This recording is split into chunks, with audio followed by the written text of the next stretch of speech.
Every day, more and more road users are filming their journeys, which can often end in disaster. Pioneered by motorists in Russia and Eastern Europe, dashboard-mounted cameras are constantly recording our behavior on the roads. From the bizarre, to the ridiculous, the funny, to the downright dangerous. The thousands and thousands of dash cams around the world have captured just about every mishap you can think of. Now we're going to delve into this treasure trove of stupidity on the roads. Put things right by pointing the finger of blame. Replay the action to see what really happened. And of course, there's nothing like seeing other people's mistakes when it comes to helping us become better drivers.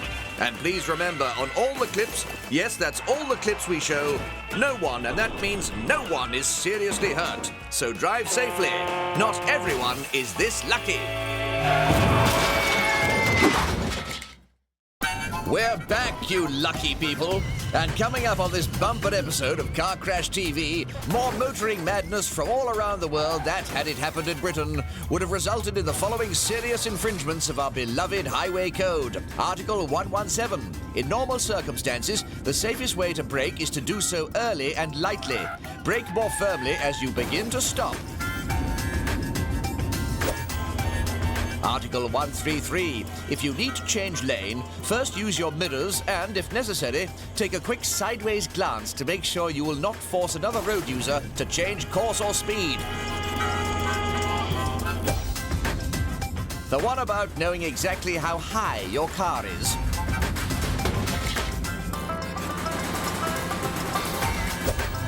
And from Who Needs a Spleen Anyway? My Guide to Becoming a Hollywood Stuntman. Chapter 1. The early years are the most challenging. Now that is a cunning stunt.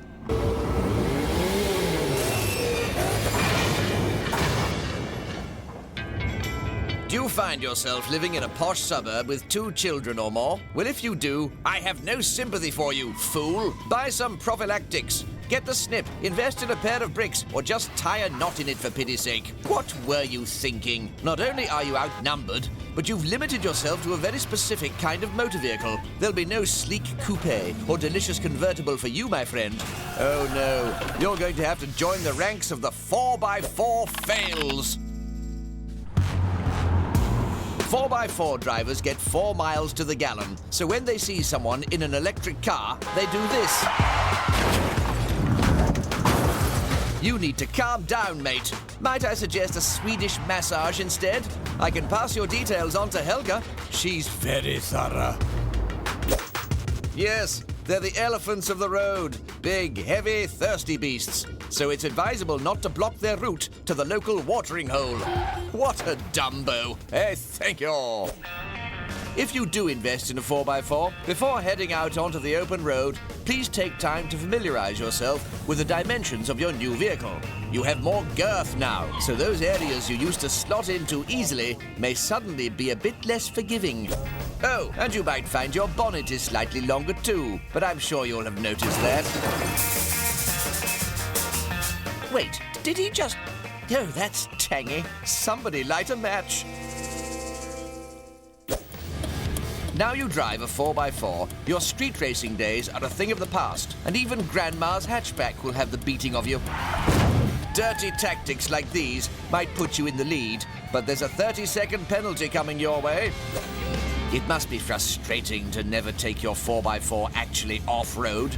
So when an opportunity presents itself, dive in with both feet. Bravo, sir! Onwards to Aldi! And that ability to drive off-road is one of the few perks to owning one of these monstrosities.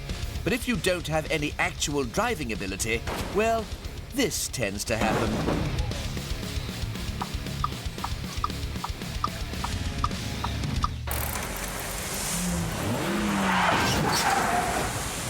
By day, I am the world's greatest authority on health and safety. My risk assessments are faultless, and under my watch there has never been so much as a graze to the knee of a customer. By night, I am the world's worst detective. I've never solved a case, I've never been paid, and I was recently kicked out of my offices for failing to pay the rent. So I need help, please. Your help. I'm begging you. Join me in solving just one crash scene investigation.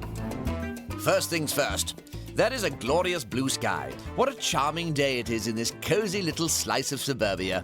A shame, then, that some inconsiderate idiot has ruined this spectacular view by causing a road traffic accident. 3 likely suspects at the scene, but only one of them is destined to spend a night in the cells. Let's identify the rogues in our gallery.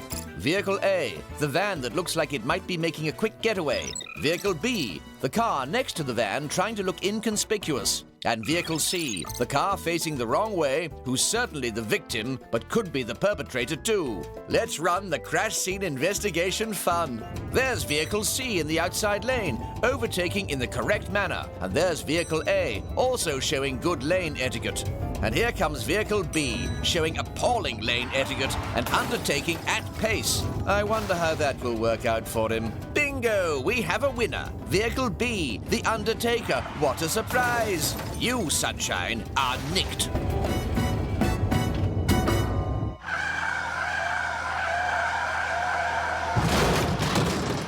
Red means stop and green means go. Not hard to remember, really, is it? Especially when you consider that green and go begin with the same letter, and that red is universally known to represent the color of danger. Yet time and time again, the drivers in our clips seem to confuse these two very different colors, which leads to trouble at the traffic lights. If you come across a red light, you have 2 options. Stop and wait for it to turn green, or hold your course and hope the force can guide you safely through the junction. These drivers are clearly going for option 1. The driver about to arrive from the right, though, apparently believes in mythical space powers. Option 1 going forward, then, methinks. I said option 1. That would be the brake pedal, the one in the middle. Pay attention. You're not a Jedi, get it? This is better. Coming up to a green light, clearly indicating intent to turn left. Bravo, sir. What the hell? Are you some sort of anarchist? Or maybe the Antichrist? As judging by that sky, the end of days is upon us. Wow. What was that? Wind it back. Yes, as I thought. We've entered another dimension, where green must mean stop and red must mean go. Happy Christmas, everyone. What's that, little Johnny? You'd like a black hatchback this year. Never let it be said that Santa doesn't deliver. See? Here he is unburdening his sack of a grey hatchback as well. Lots of people on the nice list this year, clearly. The road can be a brutal place. Just look at these 3 scavengers lining up to feed on the leftovers. I'm not 100% sure who's at fault for this one. Of course, it's the white SUV. So ashamed he's had to go and stare at the wall and think about what he's done.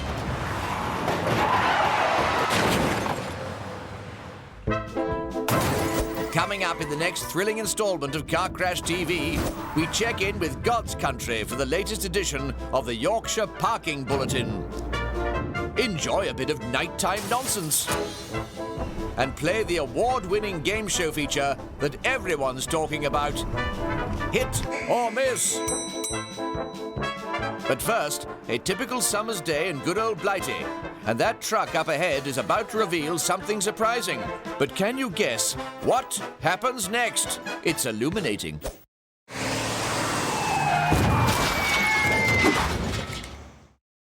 Welcome back to Car Crash TV.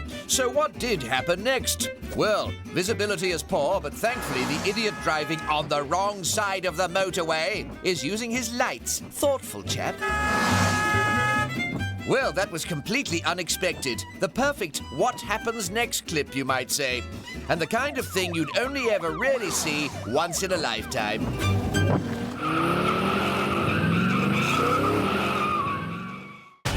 They say the more the merrier. And if we're talking about premium strength cider and fags, then yes, I couldn't agree more. However, if we're talking about lanes on a section of highway, then I'm simply not on board. Back in the day, when there were less cars cluttering up our wonderful planet, a single-lane carriageway was more than sufficient. But in this crazy modern world where every Tom, Dick and Harry has their own set of wheels, it's causing multi-lane mayhem.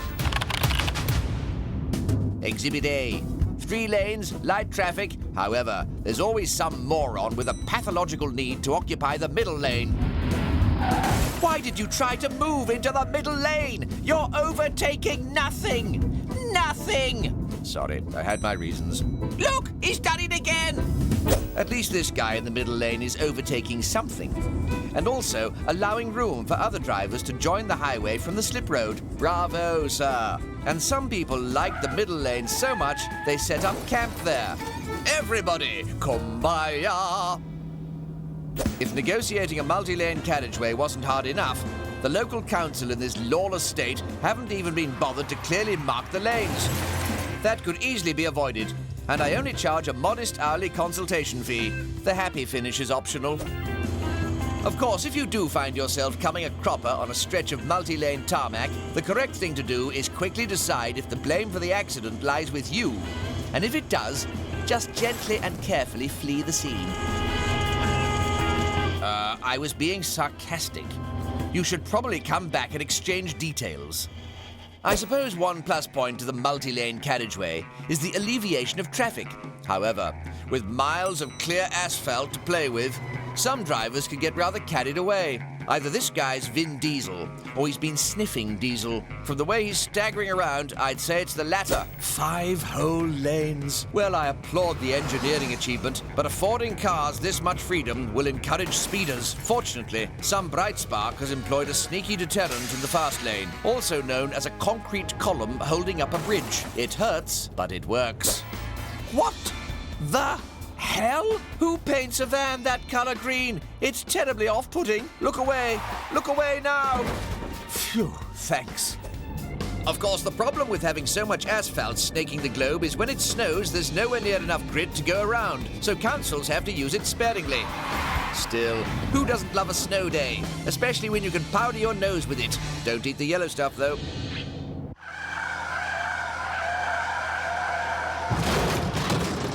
Well, folks, I don't know about you, but I'm exhausted. We've seen hit after hit after hit today, and I, for one, need a break. But the producers of this show are evil, because they believe this program should be crammed full of wall-to-wall smash-ups. They didn't count on my cunning, though, as by devising a clever little guessing game for you to play along with at home, I've been able to pop a few near misses into proceedings. Our producers, you see, aren't the sharpest knives in the drawer, because this is Hit or Miss. And we start with the night scene, a lovely clear road. Surely no harm can befall our friend in the white car. I may have spoken too soon. But will our friend in the white car hit the fool in the 4x4 who's decided to cross his path, swerve and plough into that larder, fingers crossed, or defy the laws of physics and miss completely? And it's a hit! On the plus side, though, the larder got a little knock for its trouble, every cloud. The road is even clearer, and that is a lovely skyline. I'm guessing it's dawn. But we aren't here to admire the scenery, and right on cue, here comes another Burke, hell-bent on ruining our driver's day. But will we hit the hell-bent Burke? Swerve dramatically and make an impromptu visit to this charming strip mall car park, or swerve less dramatically and miss. And it's a miss! Yes, I'd take the bus too if I were you. Much safer. Christ, those are some vibrant road markings. Tip of the cap to the artist. You're doing a bang-up job of keeping people in this town on the right path. Unfortunately, there's always some prat who thinks the rules don't apply to them. And here he comes now, clearly jumping the light. But will we hit the light-jumping loser? Or tap the brakes, say a couple of Hail Marys and miss? It's a miss. Thank you, Jesus.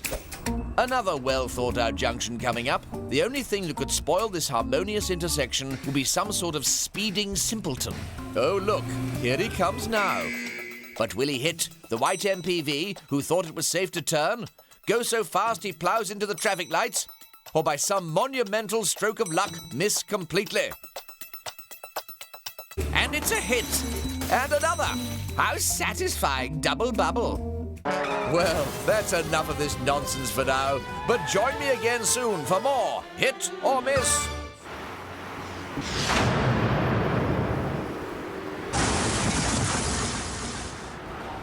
They say things go bump in the night, and I can confirm this to be accurate. I was in the room next to Pam from accounts after the office Christmas party, so believe me, I know. Poor Neil. I still don't think he's recovered, and we're in September now. And there are similar coming-togethers on the roads when the sun dips below the horizon. So let us once more enjoy a little bit of nighttime nonsense. I often cast an envious eye over those expensive German cars, but I swallow my jealousy and get on with life. This guy has a more extreme solution in mind, and pushing an Audi into oncoming traffic is pretty extreme. Calm down, mate. It's not worth it. Just accept you drive a Vauxhall and move on. That's a hell of a mess on the windscreen. Must have been some bird. And it looks like that guy has spotted the terrifying beast. That's it. Perfectly executed U-turn. Now run for your life. The illuminations in Blackpool really are lacking in imagination this year. Yep. Turn round and go home. It's not worth keeping the kids up late for this rubbish. They'll only be grumpy tomorrow. Exclusive footage now from Fast and the Furious 13, the car crime franchise that won't die. Due to budget cuts, Dom and his crew now race around in small French cars. The stunts have suffered too. Remember when they used to jump supercars out of skyscrapers? Those were the days. If you think she looks shocked, imagine the expression the person driving that black SUV must be sporting. Well, what could have caused this little accident? Is the person behind the wheel an appalling driver? Possibly. Or maybe a criminal who thought that was a roadblock up ahead and did a quick about turn. Could be. But no, if we wind back, we will see the cause of this accident is one of those little hazard triangles that some kind souls put out to warn there's a crash up ahead. Oh, the delicious irony. Speaking of delicious irony, here's a snowplow plowing into a car. Is that ironic? Someone get Alanis Morissette on the phone. She'll be able to clear this up. Meanwhile, on the set of Fast and the Furious 113, we reach the thrilling denouement of the latest installment. Someone put Vin and The Rock out of their misery. The roads around our great nation are littered with appalling drivers, from Birmingham to Bognor Regis and Edinburgh to Exeter.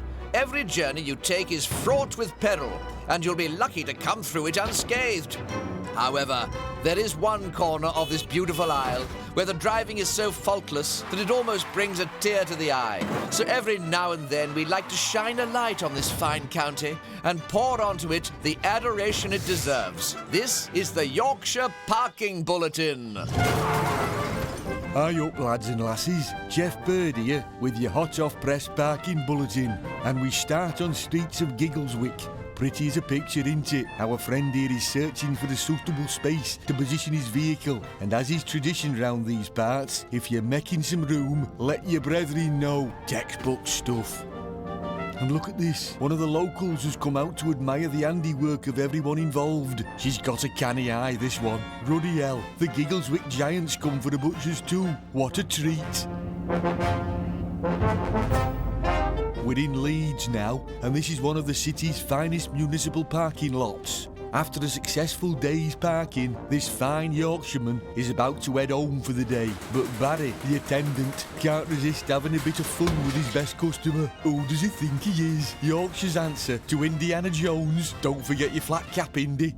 Brace yourself. This is a beauty. Look, it's brought tear to eye of camera that's filmed it. You don't get parking like this to the side of Pennines.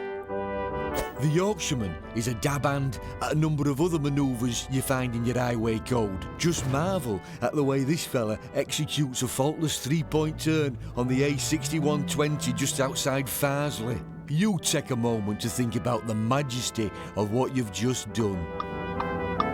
Up ahead, another fine example of a Yorkshireman exiting a space while drawing the attention of his kin. No need to thank him, lad. It were his pleasure. And finally, a rare error on display in Ripponden as our man tries to enter through the exit. We're close to the border, so I suspect this fella could be one of those Greater Manchester folk. Hey, lad, sling your hook. Thanks for tuning in, folks. Join us again soon for another Yorkshire Parking Bulletin. And mind how they go.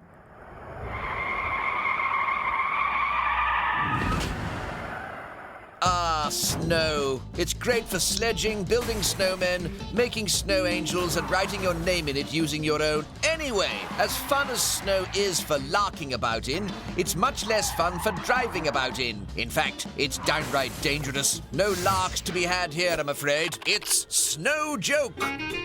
Guys, this is Snow Joke, not Under the Sea. Ah! Well, if that surprised me, I dread to think what it's done to the poor driver. I expect there are some new trousers required at the scene as an absolute priority. As Phil Collins once sang, "When I'm feeling blue, all I have to do is take a look at you, and then watch out for the massive truck!" You need to be a great driver to drive on snow, an exceptional driver to drive on snow at night, and a first-class dunderhead to drive on the snow at night sideways. Top work from the local snow plower there. Bravo, sir. Look, even the locals have braved the sub-zero temperatures to admire the craftsmanship. And here he comes on his victory lap. That, in hindsight, was ill-advised. Uh-oh, cracked windscreen. This guy's got previous. That's right, sir. You show him where to pull over. I applaud your commitment to good health and safety practice. In fact, I shall deputize you immediately. Call me a killjoy if you like, but the bobsled circuit is no place for a family hatchback. Come on, guys, you're better than this. Ooh, a Mercedes. Someone's doing well for themselves. Ooh, a car accident caused by ice and snow. Someone's not doing so well for themselves. Not sure about the roadside illuminations either.